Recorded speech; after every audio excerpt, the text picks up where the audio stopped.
Hi, I'm Nellie Steele. Come warm up by the fire with me as I read a scene from Moving is Murder. Voices floated in the blackness.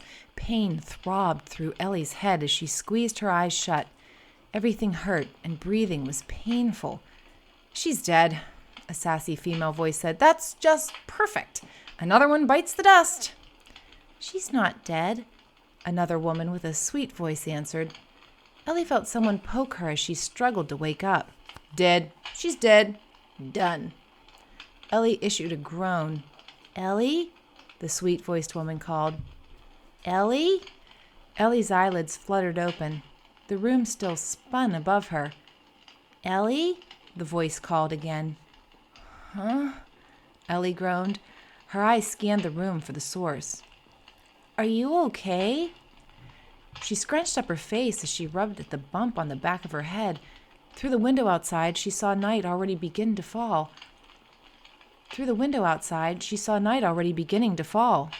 "How long have I been out?" she murmured as she pushed herself up to sit. "About an hour," the sassy voice answered. Ellie crinkled her brow and glanced around again. "Hello?"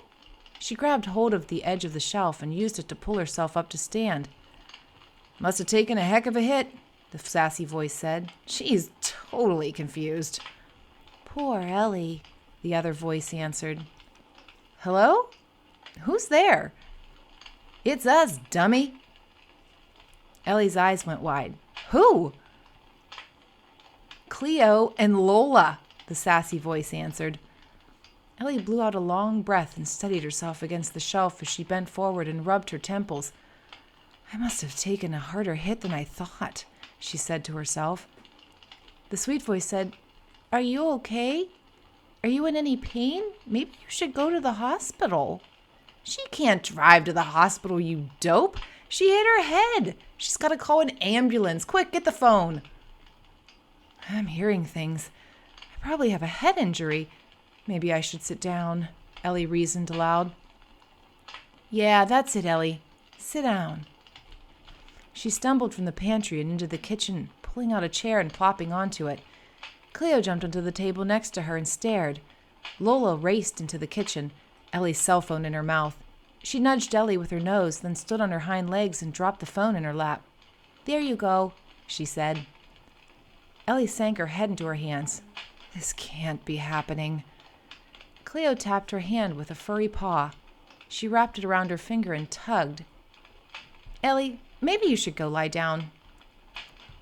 Ellie flicked her gaze to the cat. She shook her head. The cat's green eyes stared at her, filled with concern. "Ellie?" "No," she said, shaking her head. "No, I must have really hit my head. I'm hearing things. I'd better go to the hospital." Ellie nodded at her own statement, then stood on shaky legs and wandered from the room. Thanks for joining me by the fire. If you'd like to spend more time in this world, the full audiobook is available now. Written by me, narrated by a human, and produced by A Novel Idea Publishing.